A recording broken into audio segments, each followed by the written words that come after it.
Okay, mayong gabi na pud sa tanan. Pasalamat ta sa Ginoo karong gabi nga makapadayon ta sa atong online gospel devotion. Nagadaig ta sa Ginoo sa iyang kaayo sa ato kinabuhi.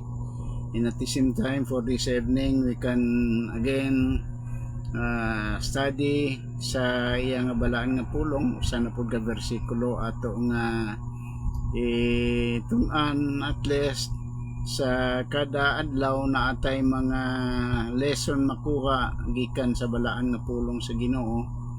Mo amputaw sa balaan og langit nga Dios Ginoo, tagiya kasamo man kinabuhi. Salamat sa mga panahon nga ginahatag nimo diha kanamo, and we believe, Father, it is an opportunity for us, Father, to study thy words, and we are asking thy guidance upon us. Give us special understanding aron nga naa kami Ginoong masabtan sa iyong balang pulong. Prepare kasing-kasing sa mga viewers, amo mga friends, Ginoo, Facebook friends nga nagasuporta sa niini nga buhaton.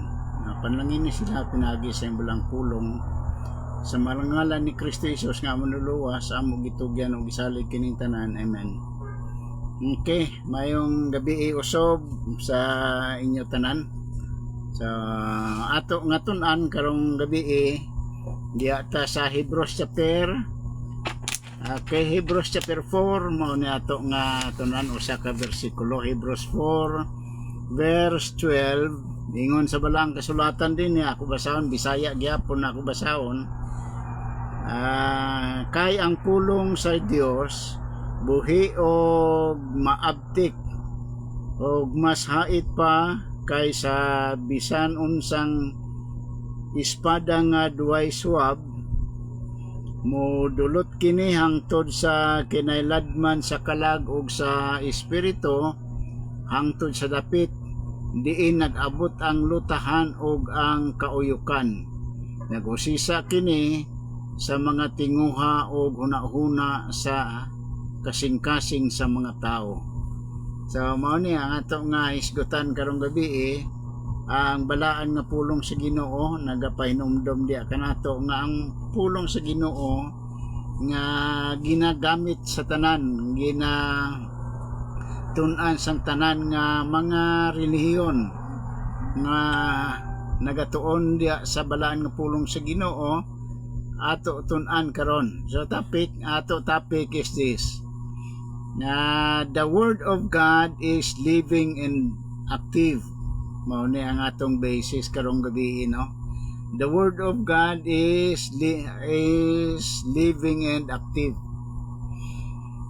Okay, magingong kagani nga living and active, meaning it is a powerful, penetrating, and capable of reaching deep into a person's heart and mind. Mauna siya ang ang pulong sa Ginoo, buhi o abtik, gamhanan. Ang word uban nga gigamit niya, gamhanan, active.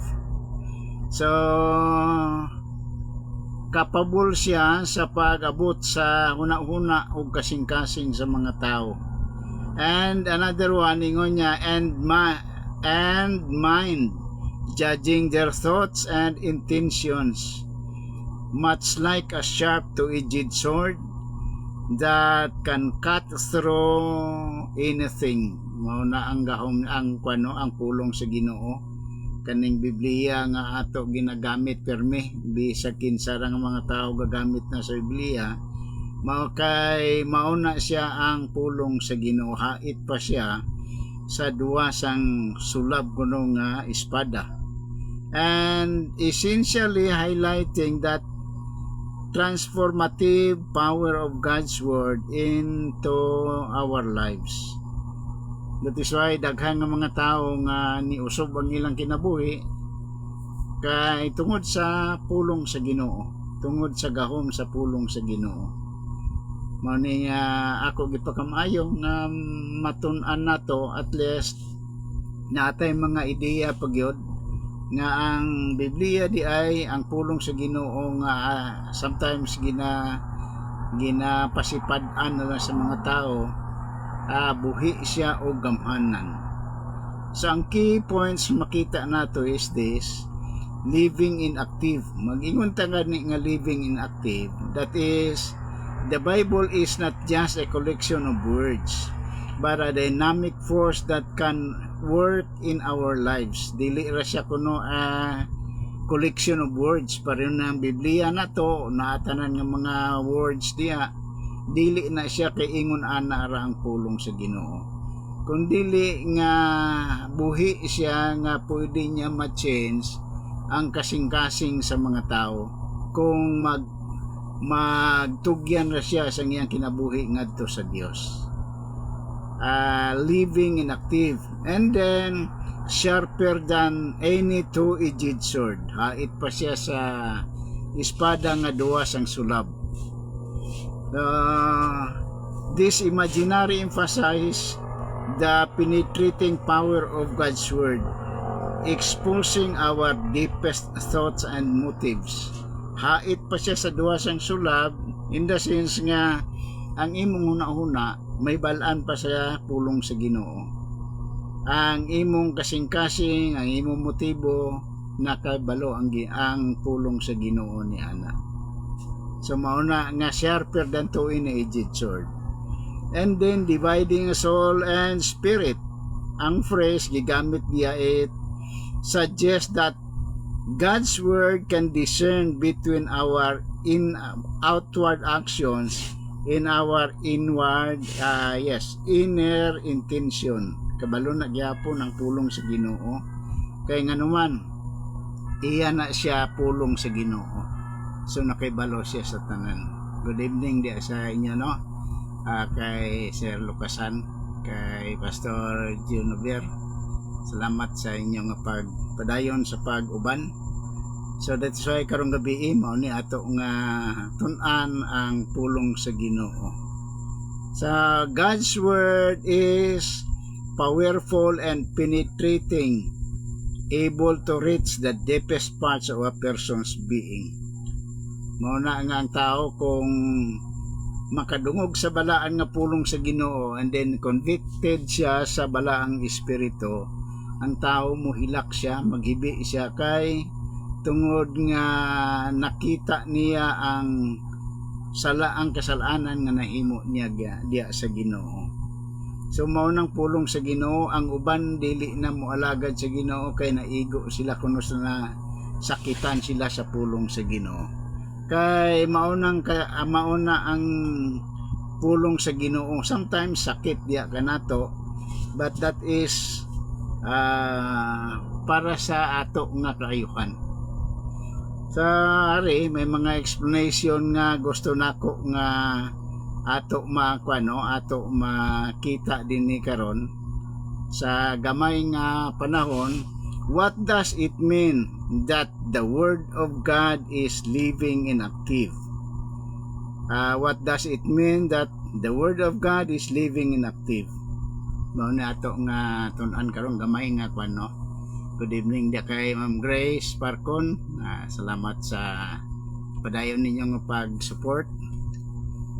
Sa unsay buot ipasabot nga ang pulong sa Ginoo buhi og active or effective. Yung word nga uban nga ginagamit sa active is effective. Ari ato nga tun-an kini sa gamay nga panahon. Word of God refers to His revelation in a general sense, meaning in a method God uses to communicate with humans. Ang naga-communicate permi sa ato kani ang Bible nato. Mao na ang nagapasabot ka nato kung unsa ang balaan nga pulong sa Ginoo. So that is why our primary exposure is through His written word. The written word sa Ginoo is mao ni ang atong Biblia. That is a written word sa Ginoo, ang Biblia, the Bible. We learn in Scripture that the Word of God is alive and active. Alive and active. It not only lives but works active.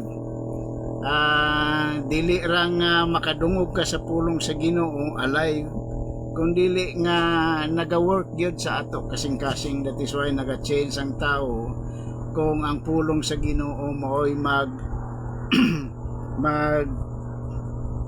penetrate sa iya nga kasing-kasing. Sa ingon niya din the original Greek word translated here is living. Ang word nga gigamit niya, that is original word niya, is a living. That means to have life. Nganong living, nganong may kinabuhi ang pulong sa Ginoo. So na ato nga isgutan gamay. Good evening dia Pastor Enchiro. Salamat sa pag-uban nimo. Living means to have life or alive. The word of God is alive because God is a living God. So nganong alive ang pulong sa Ginoo, ang Biblia, ang God's word, kay buhi man ang Dios. So that is why ang Hebrews chapter 3 verse 12 verse 12 ingon niya na diya sa excuse 4:12, kay ang pulong sa Dios buhi og maabtik og mas hait pa kaysa labing unsang espada nga duway sulab, mudulot kini hangtod sa kinahiladman sa kalag og sa espiritu, hangtod sa dapit diin nag-abot ang lutahan ug ang kauyukan. Nagusisa kini sa mga tinguha o guna-huna sa kasing-kasing sa mga tao. So alive kay pulong man siya sa Ginoo. That is why alive. And then ingon niya na diya dinhi si Jesus Christ gi-compare niya ang pulong sa Ginoo nga pareho kuno sang usa ka binhi nga kung ihulog nimo siya, ipugas nimo siya, manurok na siya. Yan, babutang siya sa maayong yuta, ingon niya, manurok na siya, kag then mag-produce ang pagkaon.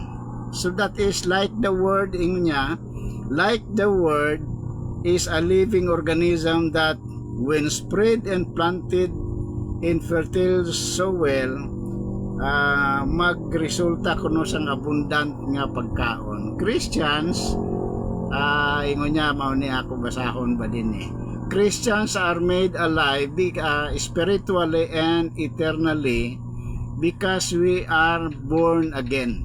Kay mga nausob kita nga mga tao pinaagi sa pulong sa Ginoo. That is why gitawag ta born again, not of perishable seed but of imperishable, through the living and enduring word of God.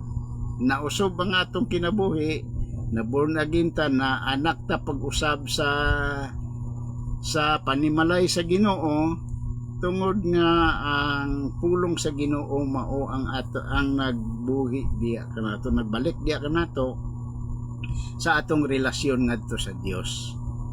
That is why ingon niya din receiving God's free gift of salvation by grace through faith alone and not by self-effort.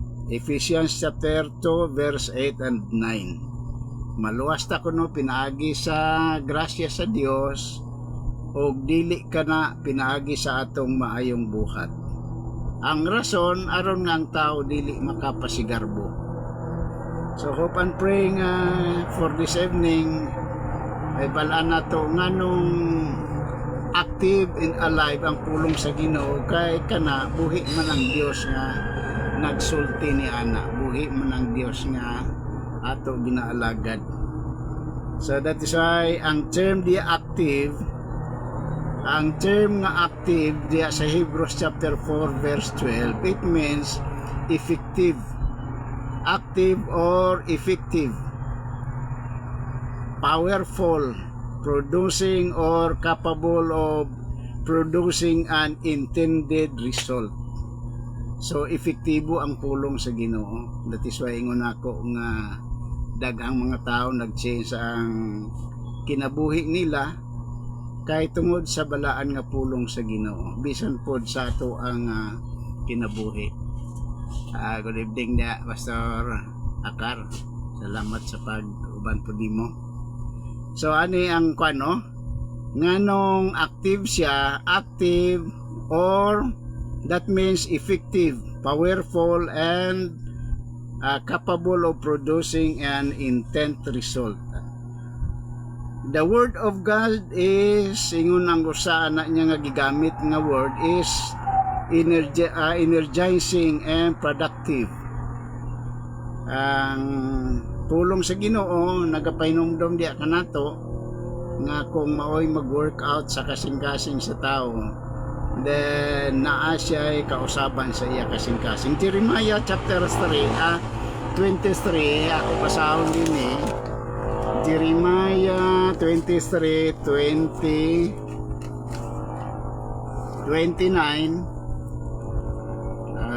Okay, ako basahon din sa Bisaya. Ang akong pulong sama sa kalayo og sa martilyo nga mudugmok sa mga bato.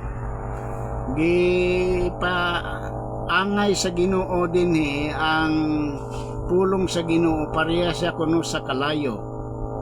And then pareha nga og martilyo nga magadugmok sa bato. Sa declaring the Lord and like a hammer that breaks the stones in pieces. So that is why daghang mga mga kasing-kasing sa tao nga sa una gahi sila kaayo diya sa pagalagad sa Ginoo, but time will come tungod sa pulong sa Ginoo nag-usab ang ilang pagkinabuhi. So okay, ato padayonon ang pulong sa Ginoo. Hari ingon niya sang kuan pa no, sang usap pugid ka pulong sa Ginoo diya sa 2 Timothy chapter 3 verse 16 and 17. Ingon ni siya ni San Pablo. Ingon niya, all scripture is inspired by God and is useful for teaching, for teach us that what is true and to make us really realize and what is wrong in our lives. It corrects us when we are wrong and teaches us to do what is right. God uses it to prepare and equip His people to do every good work. Mauna ang ang pulong sa Ginoo. All scripture is given by inspiration of God and it's profitable for doctrine, for reproof, for correction, and for instruction. Ang iyang rason is that the man of God may be perfect, thoroughly furnished, and to all good works. Gusto sa Ginoong ma-prepare ta sa pagbuhat sang maayo. Ang unsaman ang source ana ang pulong sa Ginoo. So hope and pray nga ang pulong sa Ginoo makahatag kini sa mga dugang kahibalo diya kanato. So atong devotional message karong gabi based diya sa Hebrews chapter 4 verse 12. Datay mga pipila ka mga point nga ato lang taon. Number 1 is the power of God's word, ang gahom sa balaan nga pulong sa Ginoo. The Bible is not simply a book, but a living, active force that can reveal hidden areas of our lives and changing us to align with God's will. Mao nang pulong sa Ginoo. Active, buhi siya nga pulong sa Ginoo. Active force that can reveal hidden areas of our lives kanang mga kinabuhi nato nga sometimes naatay mga lahi nga mga pagbati nato diya may tungod sa kuano sa ato nga relasyon ngadto sa Dios, i-reveal kana siya sa Ginoo kay powerful man ang pulong sa Ginoo. And then another one is this, piercing deep like a sharp sword. God's word can cut through our defenses, exposing our true motives and thoughts, separating our soul from our spirit. Sa atong motibo naibalan na sa Ginoo. Sa pulong sa Ginoo ang atong true motives and atong thoughts, atong mga pangunahuna. Mauna kagamhanan ang pulong sa Ginoo nga ato nga ginatun-an. Mauna kagamhanan ang pulong sa Ginoo nga gusto niya ato nga i-apply sa ato nga kinabuhi. Application and daily life nato is this: we should actively engage the scripture, meditate on its meaning, and allowing it to guide our decisions and actions. Mao nang motivations nga gusto niya ipaabot diya kanato karong gabi. Application diya kanato is we should actively engage with scripture. That is why from bisag asara na ay ginabasa ang balaan nga pulong sa Ginoo, ginawali ang pulong sa Ginoo, kay ang purpose ana nga ma-apply nato sa ato nga pagkinabuhi. Meditating on its meaning and allowing it to guide our decision and actions. And another one is no escape from God's word. Dili ka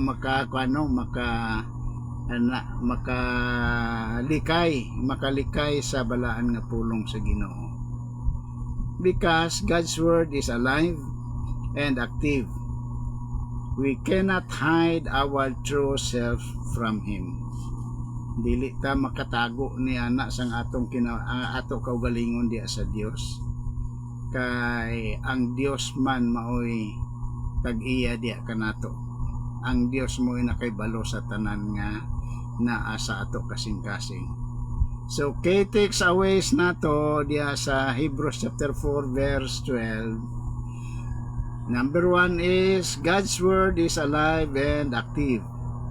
The same is ang pulong sa Ginoo, alive and active. So application nato ni siya, no? It's not just a collection of words on a page, but a dynamic force that can change our lives. Mao nang pulong sa Ginoo. Kung matinud-anon kang magtugyan sa imong kinabuhi ngadto sa Dios, iya gyud usbon ang imong kinabuhi into diya sa kuno kabubuton gyud sa Ginoo. God's word is alive and active.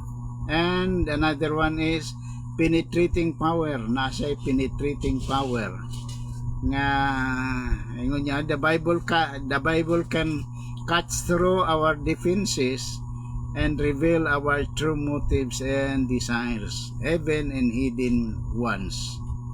Pwede na mapakita sa Ginoo, i-reveal na sa Ginoo ang mga sekreto nga naa sa ato mga kasing-kasing. Kay gusto sa Ginoo nga ang atong kinabuhi mahatag nato diya sa pag-alaga diya sa Ginoo. And then judgment and transformation. God's word can expose areas in our lives that need to be changed and guide us toward growth. Ang pulong sa Ginoo maipakita sa Ginoo kana pinaagi sa pulong sa Ginoo, mapakita ang mga part sa ato nga kinabuhi area sa ato nga kinabuhi nga kinanglan sang pagkausaban, sang nagkinanglan sa kausaban.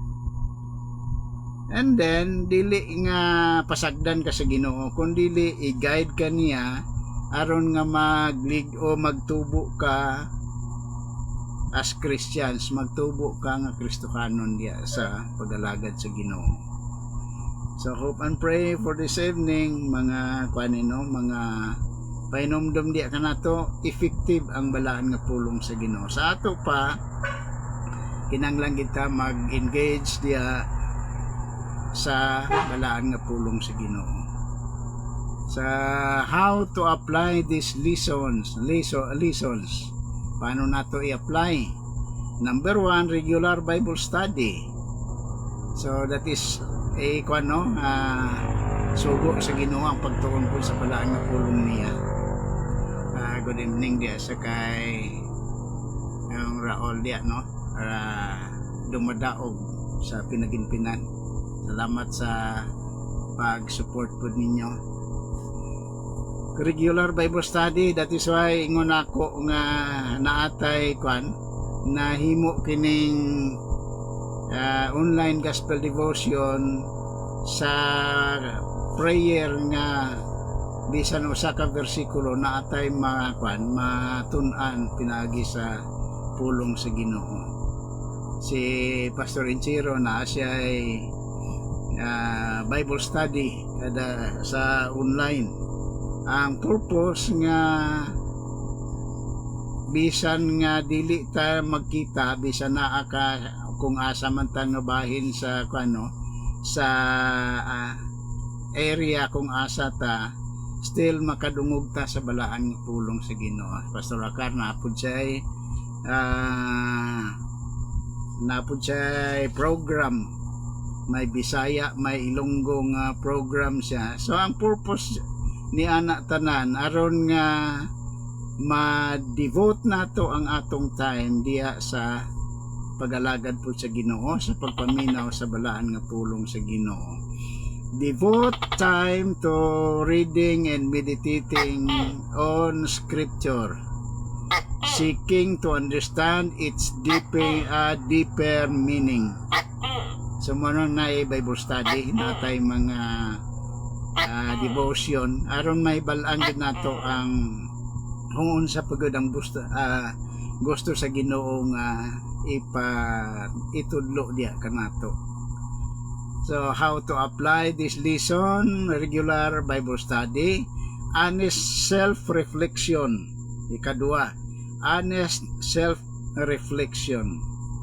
Be open to the truth God's word reveal about your life, even if they are uncomfortable. Sahay murag sa gabasa ka sa balaan nga pulong sa Ginoo, sometimes ma-feel nimo nga naigo ka, nasakitan ka tungod nga gusto sa Ginoo nga i-change ang imo nga kinabuhi. Gusto sa Ginoo nga i-change ka into sa maayog yun nga pagkinabuhi uban sa kabubuton sa Ginoo. And then pray for discernment. Ask God to illuminate areas in your life where you need to change. Prayer pud ang kinanglan. Ang prayer o ang Bible reading gitawa siya dili na sila pwedeng malahi, magbulag. Kay kung nagbasa ta sa balaan nga pulong sa Ginoo, that is ga-communicate diya kanato ang Ginoo. But kung magampo ta, kita mo oy naga-communicate diya sa Dios. That is why I pray for discernment. Kay aron nga may balaan nato kung asa dapit nga area sa ato nga kinabuhi nga kinanglan nato i-improve o kinanglan nato i-change. Pastor Tagubader, salamat pod sa pag-uban pod nimo sa kay Sylvia Pat, akong classmates pod pasaha. Salamat sa padayon nga pag-uban ninyo sa ato nga online gospel devotion. pray for discernment. And then another one, put the word into practice. Dili ra di ay nga nagapaminaw ta every time nga nagpaminaw ka, dili na paigo ra di ay nga naigo ra ka naminaw o namati sa pulong sang Ginoo. Kung dili, kinanglan gid nga ibutang nimo sa practice, or ang word nga gigamit nato uban na is igkinabuhi gid nato.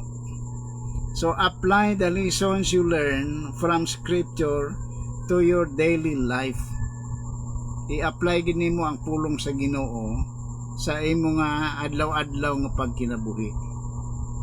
So kabay unta nga ibutang nato sa ato kasing-kasing nga importante kaayo ang pulong sa Ginoo, kay mao na siyang magtudlo diya kanato unsaon nato pagkinabuhi matarong tubangan sa Ginoo.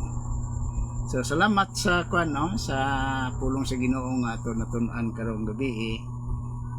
Salamat nga padayon ka mo naga-suporta nini.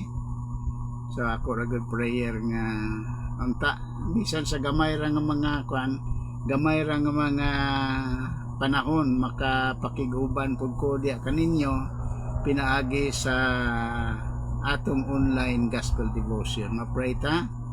Balaan og langit no nga Dios, salamat karong gabi sa kaayo nimo. Salamat sa mga pulong nimo nga mo na pud na tun-an. Salamat sa akong Ginoo nga mga ka-workers nga naga-support niini, ang classmates, bisan pa mga friends nako, Facebook friends nga nagapadayon sa pagsuporta niini. Bless Ginoo kami bisan pa sa akong paulay karon. Preserve kami Ginoo from the untoward incidents, mga dautan nga mga katawhan, and prepare sa mga buhaton nga gihatag nimo diya kanamo. Salamat sa pulong nimo nga natun-an namo karon.